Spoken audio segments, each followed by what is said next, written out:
I was sitting on my back porch when I saw the woman marching across my property like she owned the place, her perfectly pressed pantsuit standing out against the rustic backdrop of my old homestead in rural Pennsylvania. She didn't bother with pleasantries, or even introducing herself before thrusting a piece of paper in my face, her blonde bob bouncing with indignation. "This structure is in direct violation of our community standards," she announced, gesturing dramatically at my firewood shed.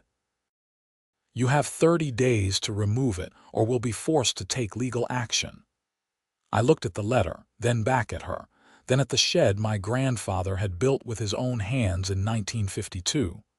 The woman's name tag read Karen Drummond, HOA President, Meadowbrook Estates. "I'm sorry, who are you again?" I asked, setting down my coffee mug. "I just told you. I'm the president of the Meadowbrook Estates Homeowners Association. Your property falls within our jurisdiction, and that monstrosity violates Article 7, Section 3 of our bylaws regarding auxiliary structures and visual aesthetics." I couldn't help but laugh. "Lady, this shed has been here for over 70 years. My grandfather built it when this was all farmland." Karen's lips pressed into a thin line. "That's irrelevant. You're part of our community now and you need to comply with our standards. The shed is an eyesore and several neighbors have complained." "What neighbors?" I gestured around my property. "The nearest house is half a mile away, and that's only because your development company built it there last year." She pulled out a tablet and started tapping at it furiously.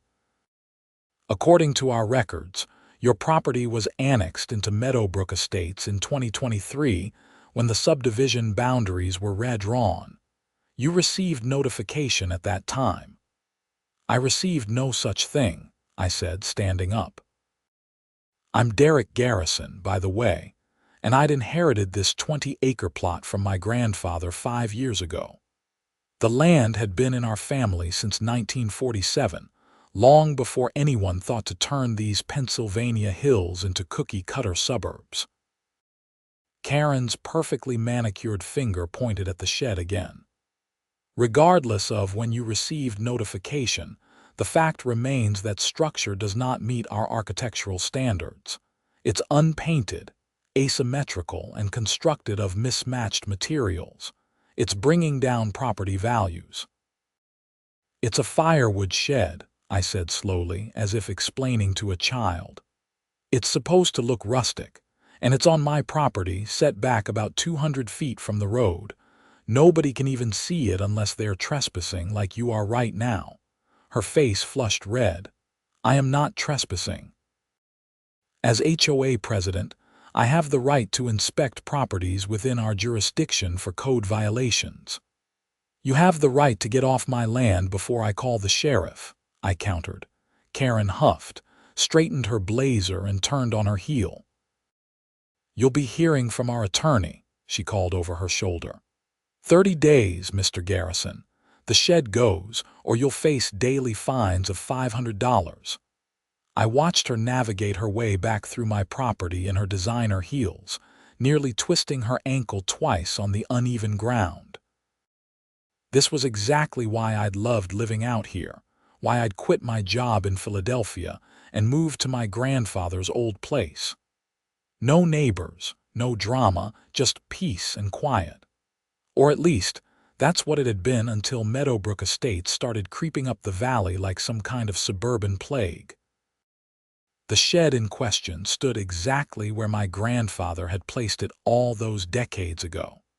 He'd built it from lumber salvaged from an old barn, with a corrugated metal roof he'd traded for with a neighboring farmer. It wasn't pretty by modern standards, but it was solid, functional, and full of memories. I'd spent countless summer days as a kid helping him stack firewood, listening to his stories about the old days. I picked up the violation notice and read through it more carefully. The language was dense with legal jargon, but the message was clear. Remove the shed or face escalating fines and potential legal action. They'd even included photos, clearly taken from my property without permission. My neighbor Tom, who lived in one of the original farmhouses down the road, stopped by that evening.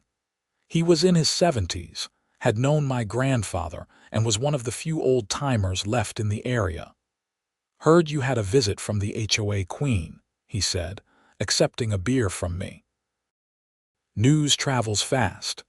Small valley, even with all the new construction.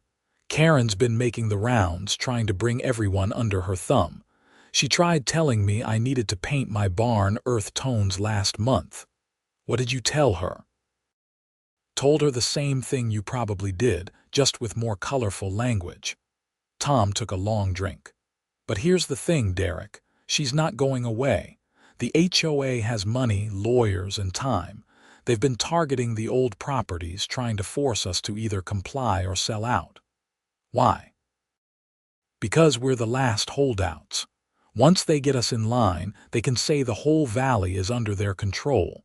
Makes the development more valuable, more prestigious. They're already advertising it as an exclusive planned community with strict architectural standards. I felt my jaw tighten. My grandfather bought this land in 1947. He built our home with his own hands, cleared the fields, planted the trees. I'm not letting some HOA with delusions of grandeur tell me what I can and can't have on my own property.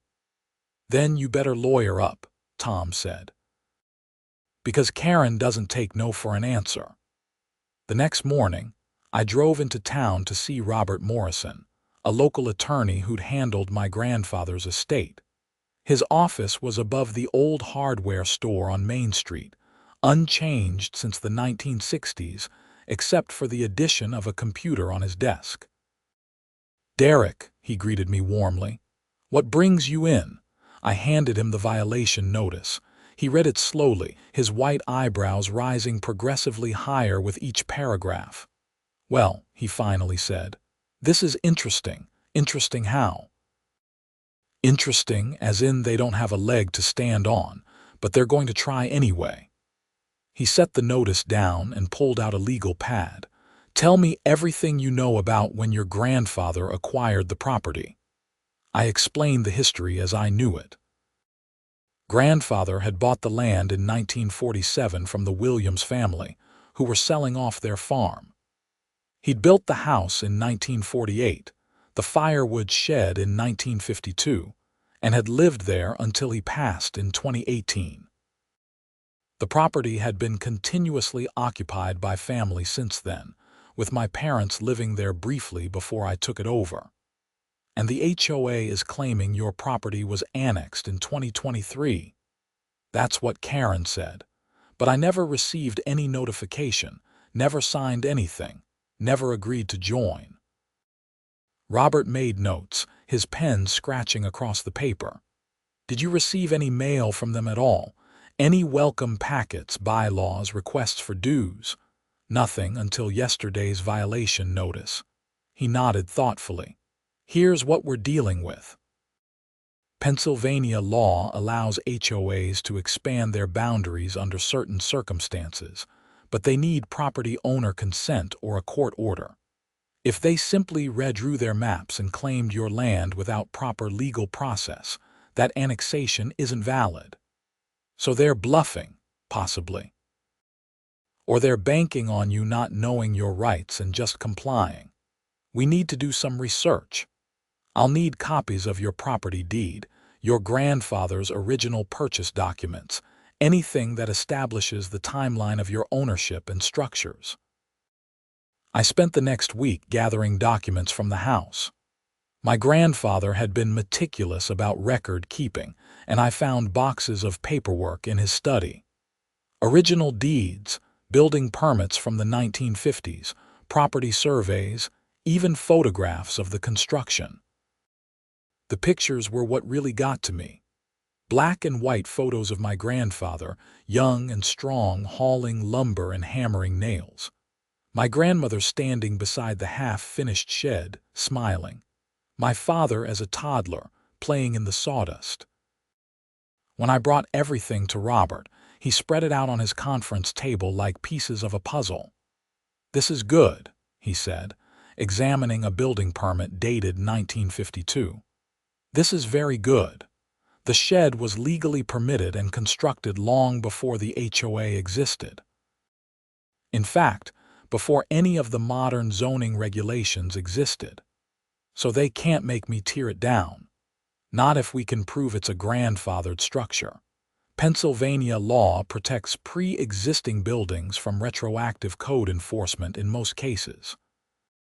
But we need to file a response to their violation notice and possibly take this to court. Court. They're threatening legal action. We might need to beat them to it and file a declaratory judgment action asking the court to rule that your property isn't subject to their jurisdiction and that the shed is protected as a pre-existing structure." The thought of going to court made my stomach churn, but I nodded. "Do what you need to do." 2 weeks later, I received another letter from the HOA. This time, it came from their attorney, a firm called Westbridge Legal Associates in Pittsburgh. The letter was even more aggressive, demanding immediate compliance and stating that fines would begin accruing as of the following Monday. I forwarded it to Robert, who called me that afternoon. "They're serious about this," he said. "I've filed our response denying their jurisdiction and asserting your rights as a property owner. I've also filed a complaint asking the court to declare that the HOA has no authority over your property and that the shed is a protected structure. We have a hearing scheduled for next month." "A month? The fines start Monday. Don't pay them, not a single dollar. Paying would be an admission that you're subject to their authority." That Monday came and went. Then Tuesday. On Wednesday, I found another notice on my door, this time stating that I owed $2,500 in fines. By the end of the week, they claimed I owed $4,500. "Tom stopped by on Saturday morning. Heard they're fining you. $500 a day, apparently." They tried that with the Hendersons last year, claimed their fence was the wrong color. The Hendersons eventually paid $15,000 just to make it stop, then sold their place and moved to Ohio. "I'm not paying and I'm not moving." Good. Someone needs to stand up to them. He paused. "Fair warning, though. Karen's been holding emergency HOA meetings. She's got the board all riled up about your shed being a rebellion against community standards or some such nonsense." The hearing finally arrived on a cold November morning. The Crawford County Courthouse was a century-old stone building in Meadville, imposing and formal. Robert met me on the steps. "Remember, let me do the talking unless the judge asks you a direct question. Be respectful, be honest, and don't let them get under your skin." The courtroom was smaller than I expected, with wooden pews and a raised bench where Judge Patricia Holloway presided. She was a stern-looking woman in her 60s with steel gray hair and reading glasses perched on her nose. Karen sat at the plaintiff's table with 2 lawyers in expensive suits. She shot me a triumphant look as I entered. "All rise," the bailiff called, and we went through the formalities of the court session beginning. Judge Holloway reviewed the case file for what felt like an eternity. Finally, she looked up. "Let me make sure I understand this correctly. The Meadowbrook Estates HOA is attempting to enforce violations against Mr. Garrison's property, specifically demanding the removal of a firewood shed. Mr. Garrison claims the HOA has no jurisdiction over his property and that the shed predates the HOA's existence. Is that accurate?" Both sides confirmed. "Very well. I'll hear from the HOA first." One of the lawyers, a slick-looking man named Preston Abbott, stood up. "Your Honor, this is a straightforward case of a property owner refusing to comply with community standards that he agreed to when his property was incorporated into the Meadowbrook Estates planned community. The HOA has clear bylaws regarding auxiliary structures, and Mr. Garrison's shed violates multiple provisions. When was the property incorporated into the HOA? Judge Holloway asked. In 2023, when the subdivision boundaries were expanded to include several legacy properties in the valley. And how was Mr. Garrison notified of this incorporation? Preston shuffled through his papers. A notice was sent to all affected property owners. You have proof of delivery. We have records showing the notices were mailed. That's not what I asked. Do you have proof that Mr. Garrison received notification? Preston hesitated. We have proof of mailing, Your Honor. Judge Holloway made a note. Continue. The shed in question is a visual blight on the community. It's constructed of weathered, unpainted wood, has a rusted metal roof, and doesn't conform to any recognizable architectural style. Multiple residents have complained about its appearance. Which residents? The judge asked. Karen stood up before Preston could answer. I can speak to that, Your Honor. As HOA president, I've personally received numerous complaints from community members who feel that Mr. Garrison's shed diminishes the aesthetic value of our neighborhood. Sit down, Mrs. Drummond, Judge Holloway said sharply. You're not a lawyer, and you'll speak when I ask you to. Mr. Abbott, provide me with the names of the complainants. Preston conferred with Karen in whispers, then addressed the court. The complaints were made confidentially, Your Honor. Then they don't exist in the eyes of this court. You can't claim numerous complaints without substantiating them. She turned to Robert. Mr. Morrison, your turn. Robert stood, and I could see the hint of a smile on his face. He'd been practicing law in this county for 40 years and knew exactly how to play to Judge Holloway's no-nonsense style. Your Honor, this case isn't about a shed. It's about property rights and the rule of law. My client owns 20 acres that have been in his family since 1947, decades before Meadowbrook Estates existed, before the HOA existed, before most of the people in this courtroom were born. He laid out photographs on the exhibit table. This is Mr. Garrison's grandfather constructing the shed in 1952. Here's the building permit issued by Crawford County that same year. Here's a property survey from 1948 showing the shed's location. And here's the most important document, the original deed showing that the Garrison family has maintained continuous, uninterrupted ownership of this property for 78 years. Judge Holloway examined the documents carefully. The shed was built in 1952. Yes, Your Honor. And it's remained in substantially the same condition since then. It's a functional agricultural structure used for storing firewood, exactly as it was designed. When was the Meadowbrook Estates HOA formed? Robert pulled out another document. According to the Pennsylvania State Corporation Bureau, Meadowbrook Estates HOA was incorporated in 2019. The subdivision itself began development in 2018. So the shed predates the HOA by over 60 years. 67 years, Your Honor. Judge Holloway turned her attention to Preston.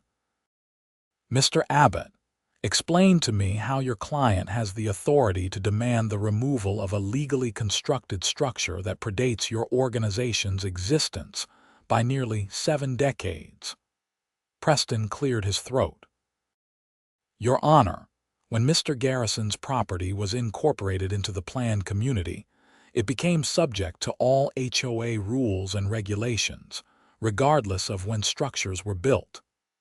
And I'll ask again, do you have any proof that Mr. Garrison consented to this incorporation? The notice that was mailed. A notice isn't consent, Mr. Abbott. Did Mr. Garrison sign any documents agreeing to HOA membership? Did he vote in HOA elections? Did he pay HOA dues? Did he receive any benefits from HOA membership? Your Honor, Pennsylvania law allows for the expansion of planned communities to include adjacent properties. With proper legal process, yes. Show me the court order authorizing this annexation. Preston shuffled through his files again, and I could see the moment he realized he didn't have one. Your Honor, it was an administrative expansion approved by the HOA board. So the HOA board simply decided that Mr. Garrison's property was now part of their jurisdiction and expected him to comply. That's a simplification, but essentially yes. Judge Holloway sat back in her chair. Mr. Morrison, does your client want to be part of this HOA? Robert smiled. Absolutely not, Your Honor. Mr. Abbott, give me one good legal reason why I should allow your client to exert authority over Mr. Garrison's property.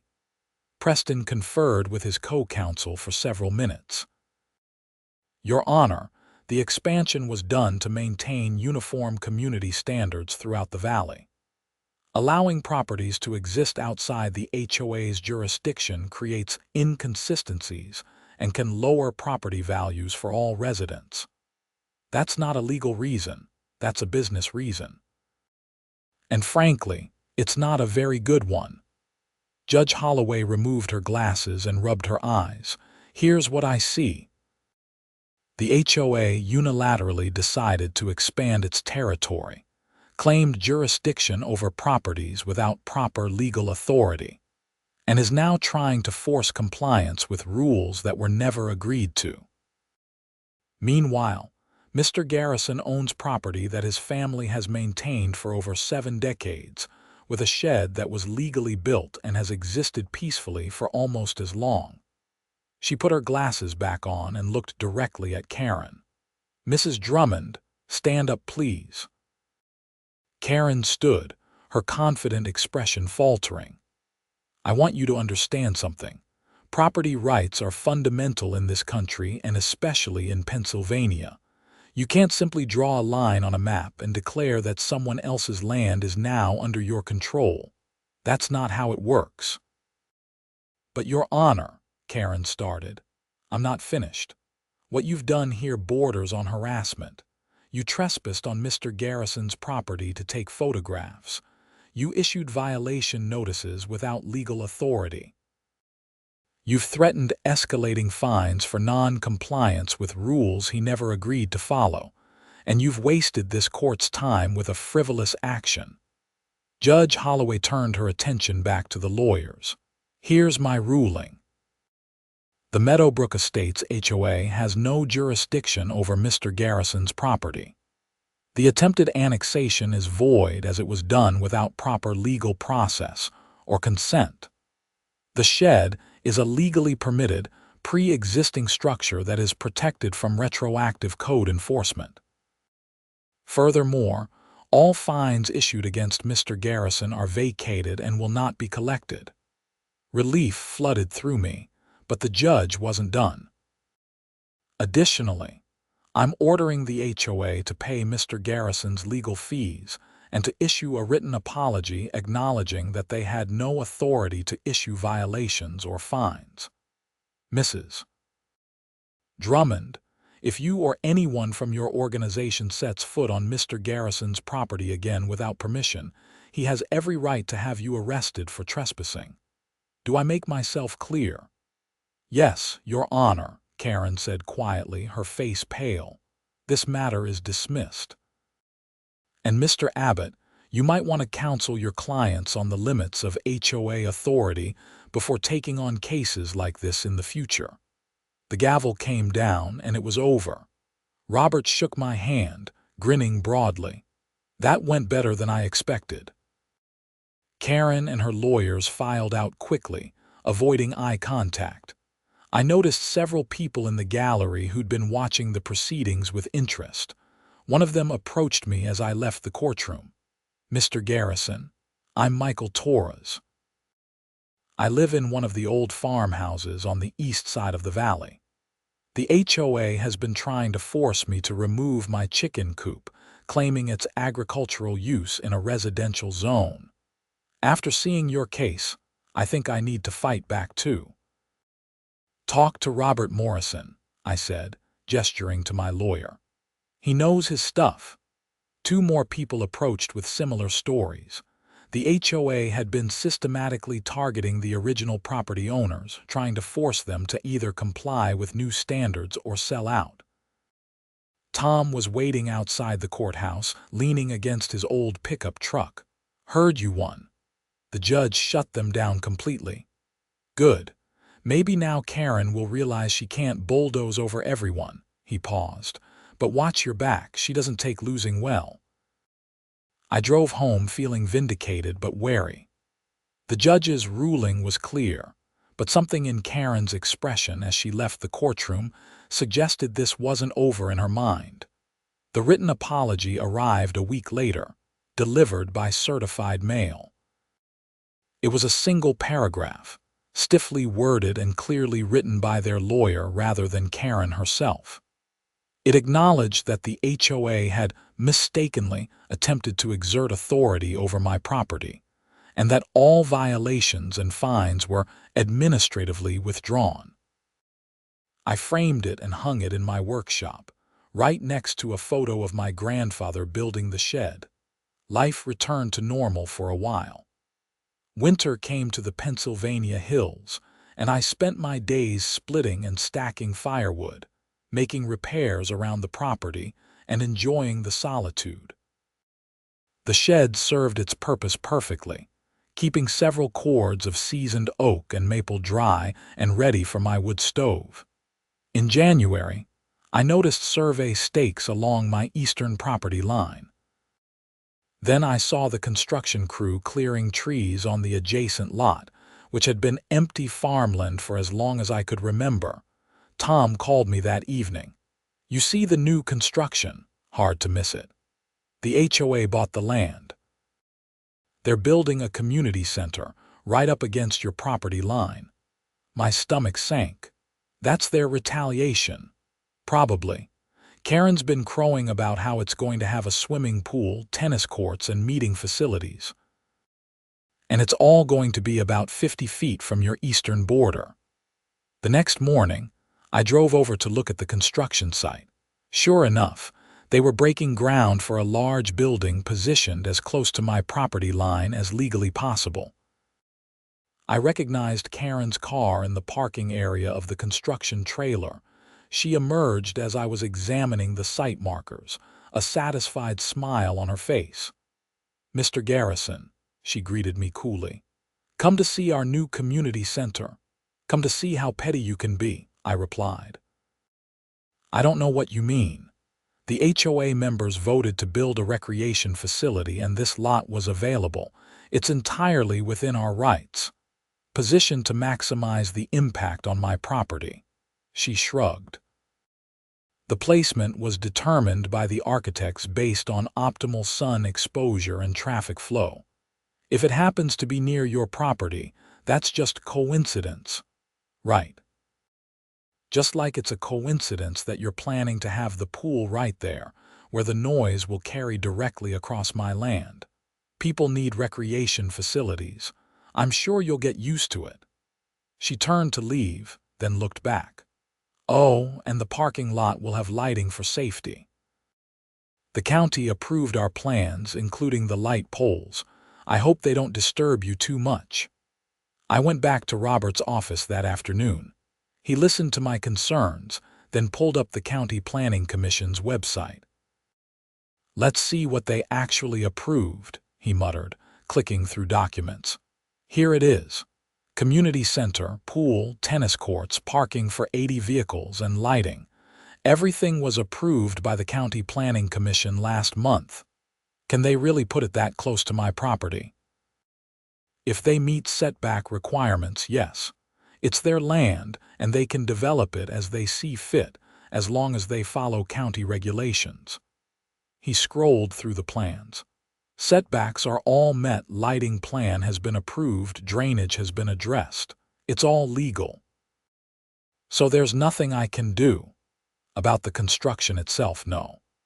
But if the noise or lighting creates a nuisance that materially interferes with your use and enjoyment of your property, you might have grounds for a complaint.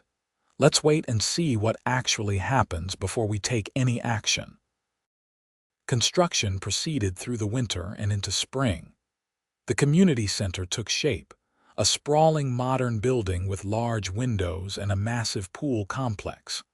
The parking lot was paved and lined, and tall LED lights were installed along its perimeter. The lights were the first real problem. They were motion-activated and incredibly bright, and several of them pointed directly toward my property. At night, my eastern pasture was lit up like a stadium. I documented everything with photographs and videos, noting times and dates. Then I filed a complaint with the county about light pollution and nuisance. The county sent an inspector who spent an evening on my property, measuring light levels and taking notes. 2 weeks later, I received a letter stating that the lighting was within approved parameters and didn't constitute a violation of county ordinances. The community center officially opened in May with a grand celebration. Cars filled the parking lot, music blared from outdoor speakers, and the smell of grilling food drifted across my property. I watched from my porch as families enjoyed the new facilities, children splashing in the pool and people playing tennis on the new courts. Karen made sure to stop by that evening, walking right up to my property line. "Beautiful facility, isn't it?" she called out. "We're expecting heavy use all summer. The pool will be open from 10 in the morning until 10 at night, every day. You're enjoying this, aren't you?" "I'm enjoying seeing the community come together and thrive. If that bothers you, well, maybe you should have been more cooperative about your little shed." She walked away before I could respond. Tom was right about Karen not taking defeat well. But as much as the noise and lights bothered me, I wasn't going to let her drive me off my family's land. The summer was difficult. The pool brought constant noise, screaming children and splashing water, music from pool parties and swim lessons. The tennis courts added the rhythmic thwack of balls and occasional tournaments that ran late into the evening. The parking lot meant a steady stream of cars, headlights sweeping across my property as people came and went. I started using earplugs at night and thick curtains to block the lights. I avoided my eastern pasture and spent more time on the western side of my property, away from the community center. But I also noticed something else. Several of the original property owners who'd been fighting their own battles with the HOA started visiting me. Michael Torres stopped by with his wife. The Hendersons, who I'd heard had sold their place, hadn't actually moved after all and were back to fighting violations. "We want to form a coalition," Michael explained at a meeting in my barn one evening. "All of us old-timers who owned property before the HOA existed. We pool our resources, share legal costs, and fight back together." There were 8 families represented that night, all facing similar harassment from the HOA. Violation notices for barns, fences, gardens, livestock, and other features that had existed long before Meadowbrook Estates appeared. "They're trying to force us out," said Martha Chen, an elderly woman who'd lived in the valley for 60 years. "They want our properties so they can expand their development. Every time one of us sells, they buy the land and put up more houses. We agreed to meet regularly and share information. Robert Morrison agreed to represent the group, and we set up a legal defense fund."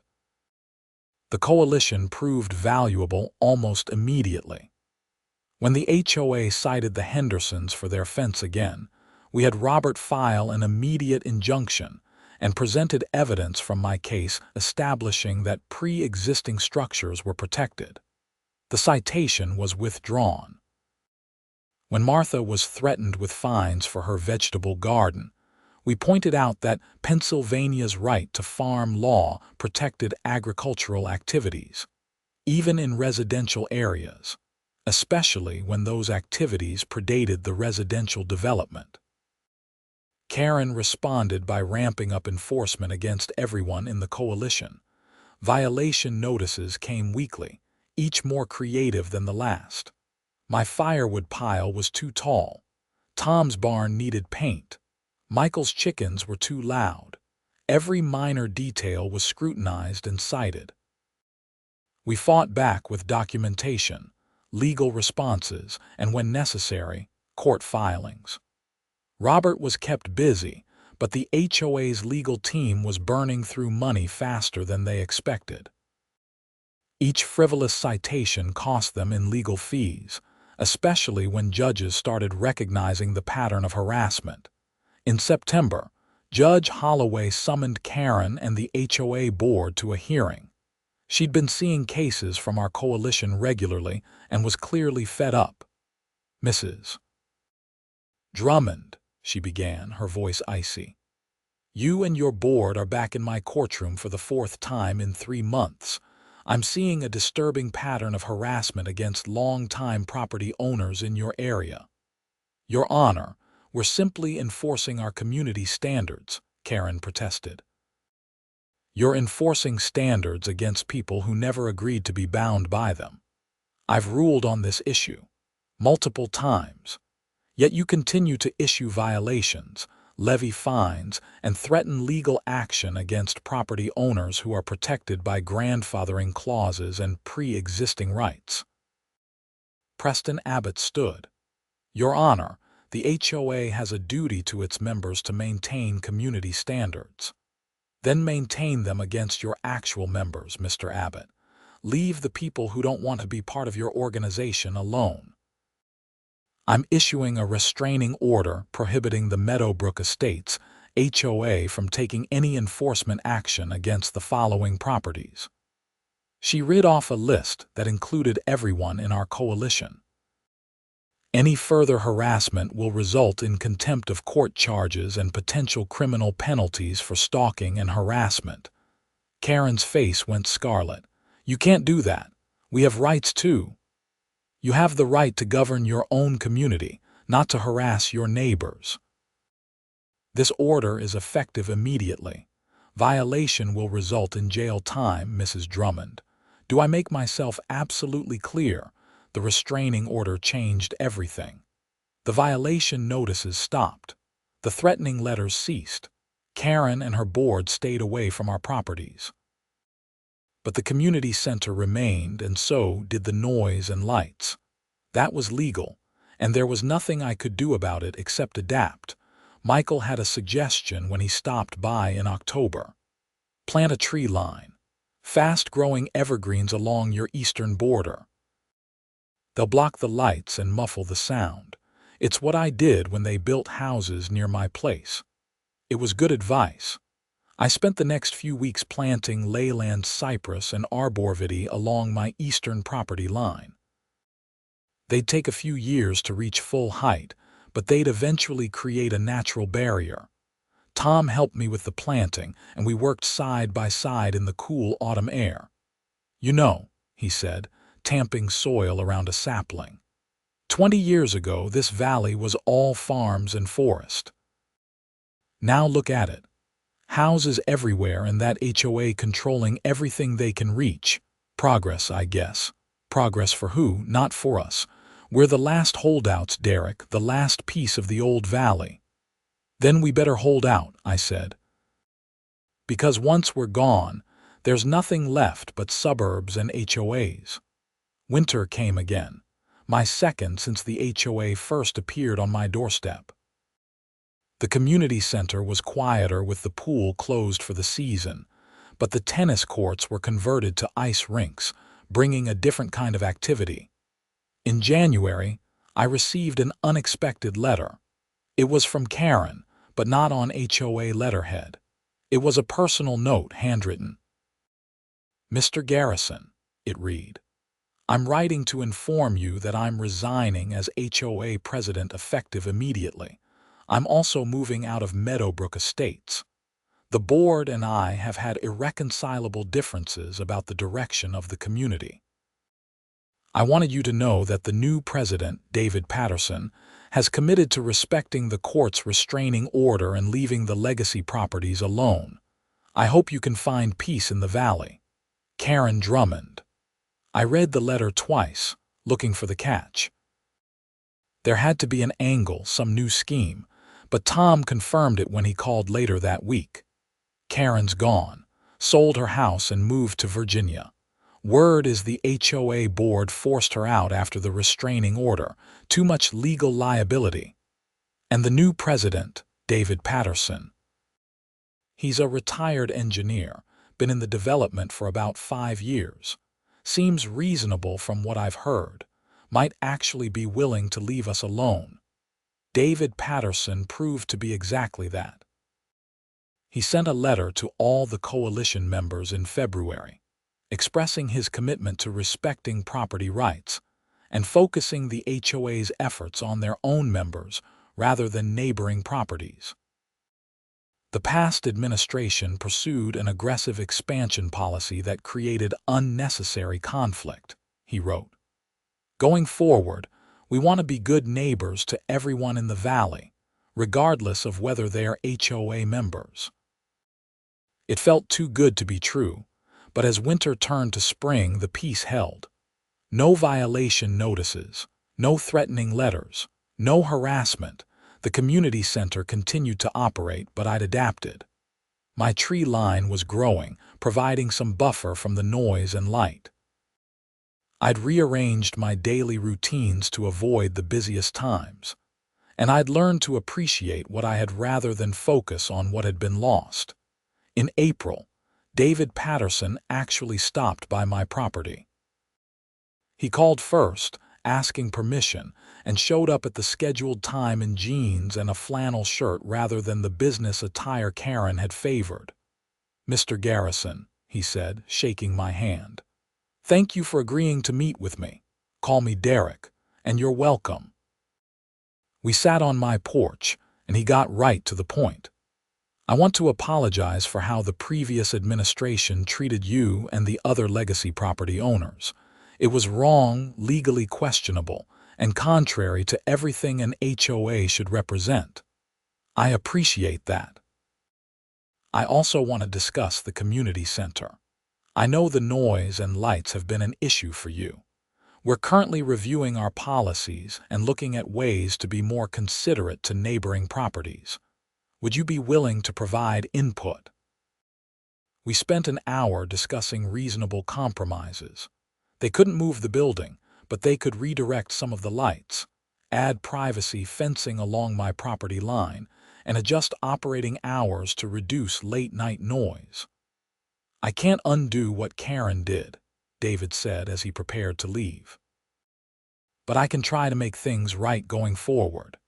The HOA exists to serve its members, not to wage war with the neighbors." True to his word, changes were implemented over the next few months. The lights were redirected, reducing the spillover onto my property by about 70%. A solid fence was constructed along the eastern border, providing a visual barrier.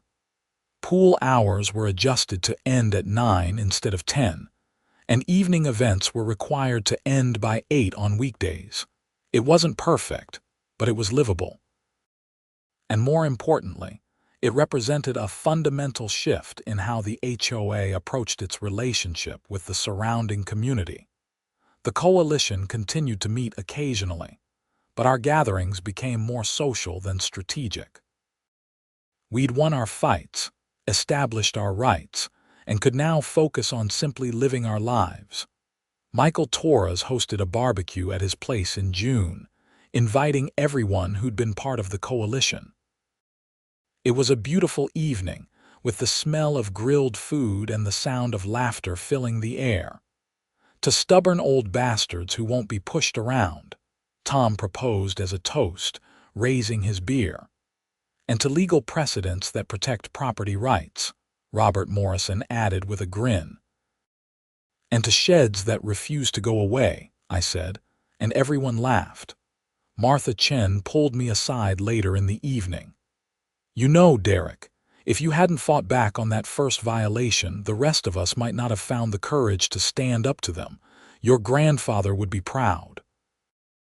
I looked around at the group, all of us survivors of the HOA's expansion attempt, all of us still on our land, still living our lives on our own terms. "I think he would be," I said. As summer progressed, something unexpected happened. Some of the newer HOA members started reaching out to me and other coalition members. They'd moved to Meadowbrook Estates, expecting a peaceful community, but found themselves trapped by restrictive rules and aggressive enforcement. A young couple named Jason and Emma Wright knocked on my door in July. "Mr. Garrison," Jason said nervously, "we're sorry to bother you, but we need advice. The HOA is threatening to fine us because we put up a playset in our backyard for our kids. They say it's not pre-approved and doesn't match the aesthetic guidelines." I invited them in and called Robert. Within a week, we'd helped them understand their rights as HOA members, including how to challenge unreasonable restrictions and vote for board members who supported common sense over rigid enforcement. The rights weren't alone. More and more HOA members were pushing back against excessive restrictions. David Patterson's more moderate approach had given them room to question policies they'd simply accepted before. By August, there was open talk of amending the HOA bylaws to relax many of the restrictions that Karen had championed. The strict architectural requirements were being revised. The violation process was being reformed to focus on genuine problems rather than minor aesthetic issues. "You started a revolution," Tom told me one evening as we sat on my porch, watching the sunset over the valley. "I just wanted to keep my shed." Sometimes that's all it takes, one person standing up and saying no. The HOA's annual meeting in September was apparently contentious. David Patterson reported to me afterward that they'd voted to amend their bylaws significantly, reducing restrictions and eliminating the most aggressive enforcement policies. "There was a faction that wanted to return to Karen's approach," he said, "but they were outvoted 3-1. The members want a community association, not a dictatorship." As autumn arrived again, I found myself reflecting on the past 2 years.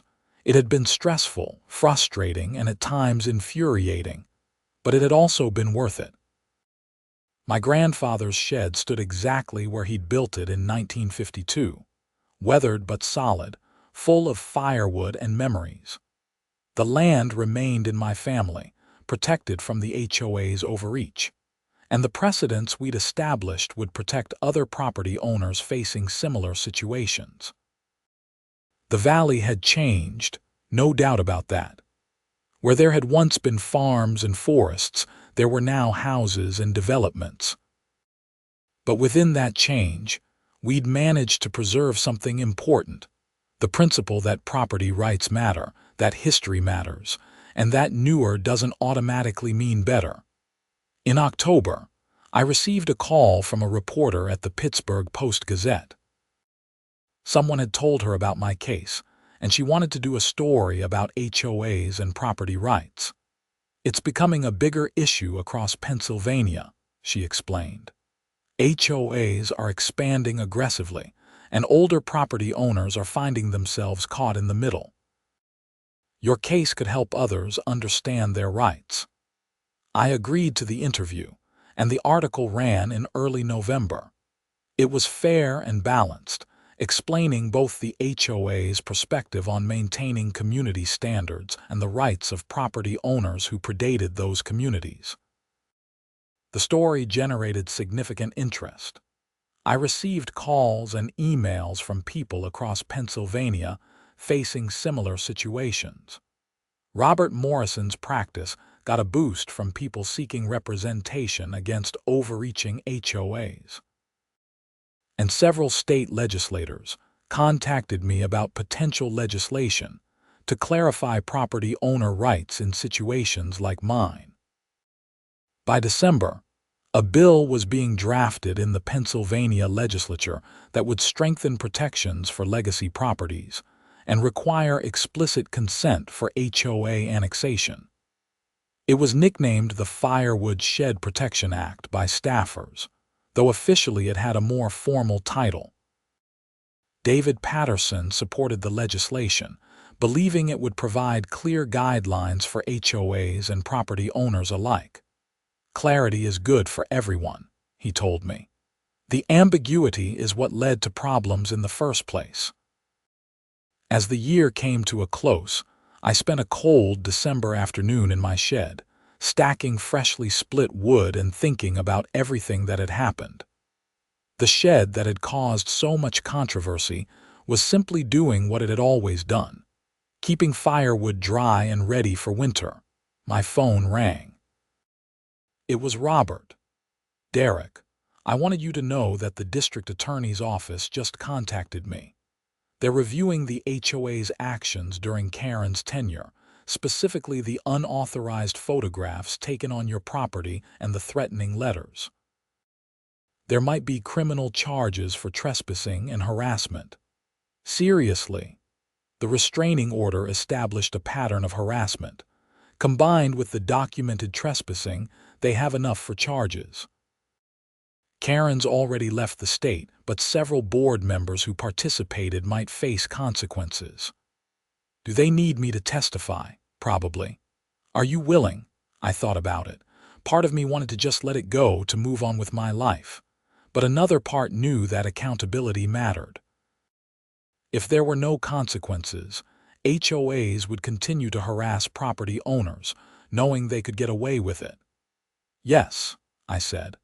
"I'll testify if they need me." In January, 3 former HOA board members were charged with criminal harassment and trespassing. The charges were misdemeanors, but they sent a message. Karen herself faced additional charges but remained in Virginia, fighting extradition. The trial was set for March. In the meantime, life continued in the valley. Winter was harsh that year, and I burned through a lot of the wood stored in my grandfather's shed. Every log I carried into the house was a small victory, a reminder that some things were worth fighting for. Tom and I had coffee one morning in February, sitting in his kitchen and looking out at the snow-covered hills. "You ever regret it?" he asked. "Fighting the HOA instead of just tearing down the shed and moving on?" "Not for a second. That shed is part of my family's history. My grandfather built it with his own hands. Letting them tear it down would have been like erasing a piece of him." That's what I told Martha when she asked the same thing. We're not just fighting for sheds and barns and chicken coops. We're fighting for the right to keep our memories and our heritage. Exactly. The trial in March was anticlimactic. The evidence was overwhelming, and 2 of the 3 defendants accepted plea deals. They were sentenced to community service and probation, with orders to stay away from all coalition properties. The 3rd defendant insisted on going to trial and was convicted by a jury in less than 2 hours. His sentence was harsher. Jail time served on weekends for 3 months, a substantial fine, and 2 years of probation.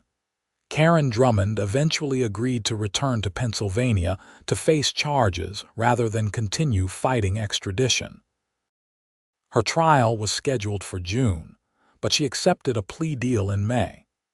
She pleaded guilty to harassment and trespassing, receiving a suspended sentence and probation contingent on her never serving in an HOA leadership position again.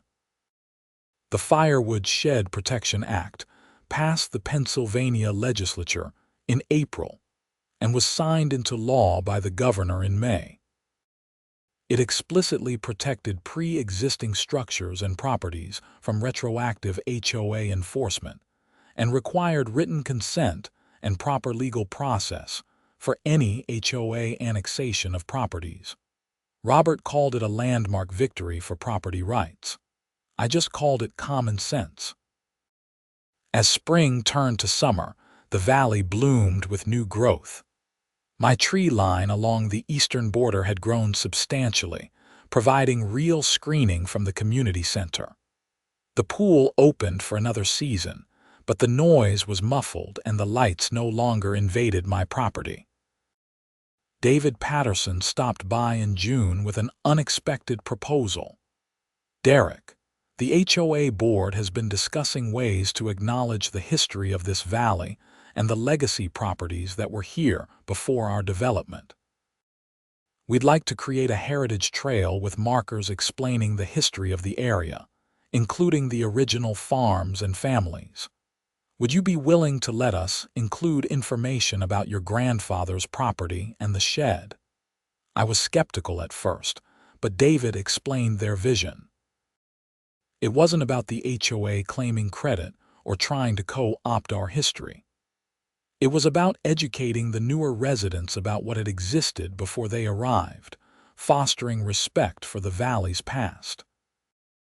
We've been so focused on the future and our modern community that we forgot to honor what came before, David said. That was part of the problem with Karen's approach.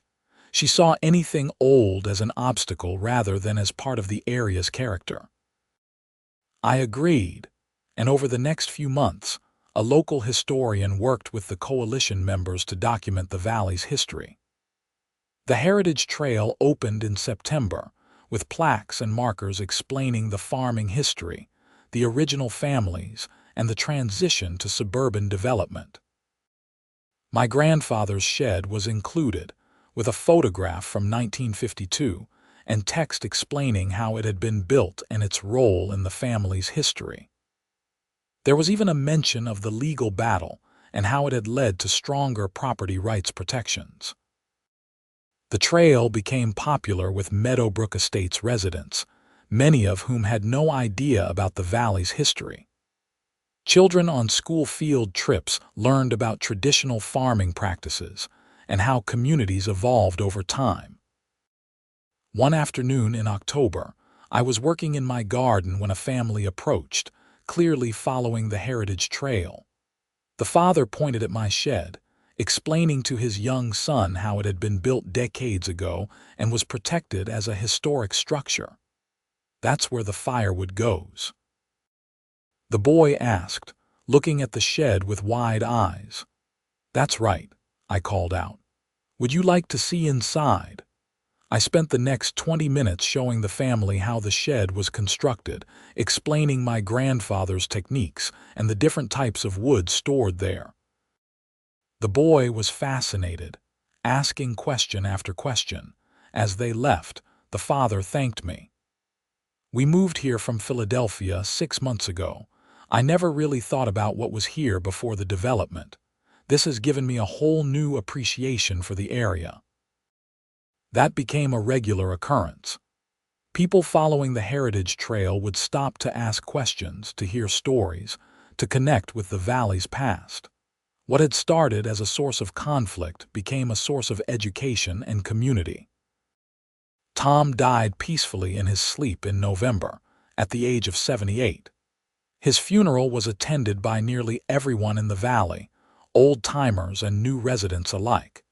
He'd been a mentor to me during the HOA fight, a voice of experience and wisdom.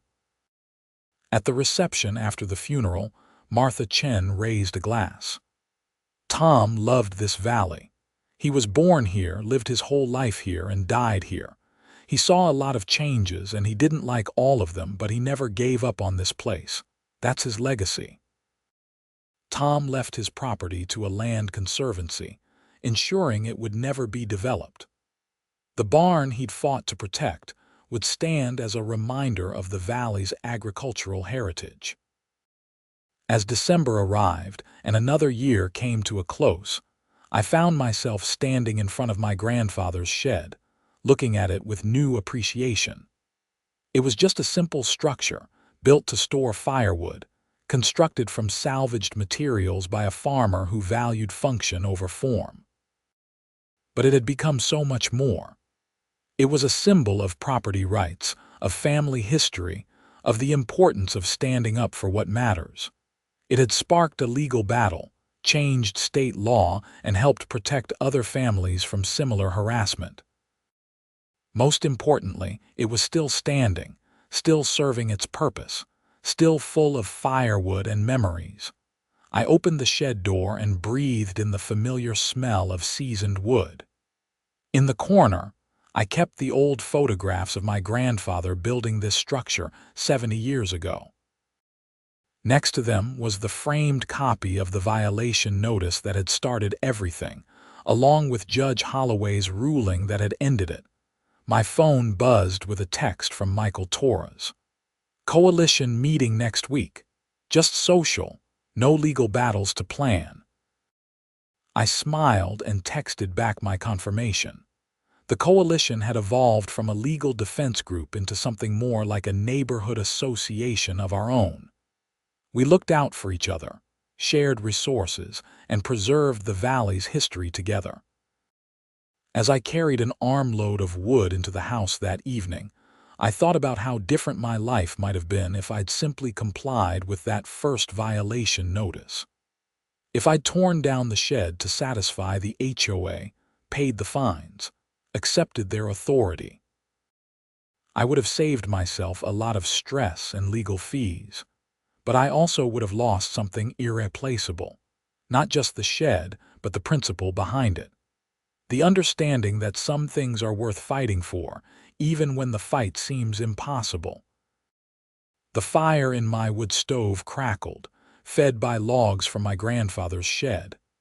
Outside, the Pennsylvania winter was settling in, cold and quiet. The community center was closed for the season, and the valley was peaceful. I thought about Karen Drummond, wherever she was now, and wondered if she ever understood what she'd actually been fighting against. It was never really about the shed or community standards or property values. It was about respect, history, and the fundamental rights that protect individuals from arbitrary authority. The new year brought more changes to the valley. Several more land conservancy deals were established, protecting legacy properties from future development. The HOA continued to evolve under David Patterson's leadership, becoming more reasonable and focused on genuine community building rather than rigid enforcement. In March, I received an invitation to speak at a property rights conference in Harrisburg. They wanted me to share my experience and discuss the new protections for legacy properties. I accepted, figuring it might help others facing similar situations. The conference was eye-opening.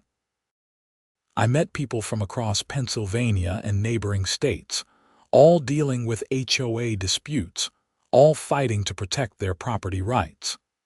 My story resonated with them, and I found myself offering advice and encouragement based on what I'd learned. A woman from Ohio approached me after my presentation. My great-grandmother's farmhouse is being threatened by our HOA. They say it doesn't meet architectural standards.